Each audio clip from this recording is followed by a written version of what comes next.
So here in this video, I'm going to teach you the easiest and most popular way to tie a tie. So you have the wide end of the tie and the narrow end. Generally, you want to make sure that the wide end is about twice the length of the narrow end.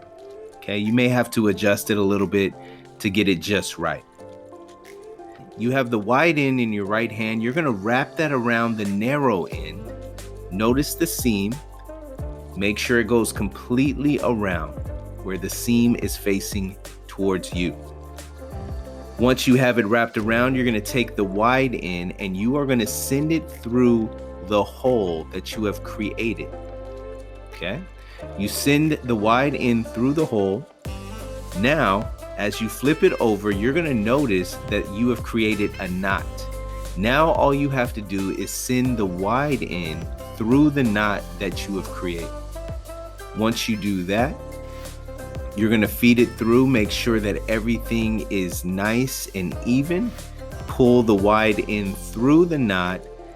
Now, you're going to take the narrow end and you're going to use that to adjust your tie.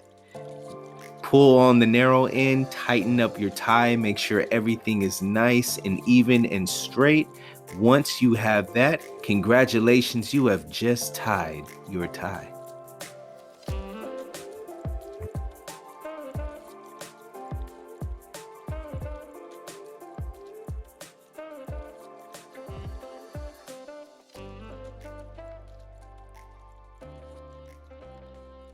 My father taught me a lot of valuable lessons. Like how to tie a tie, right?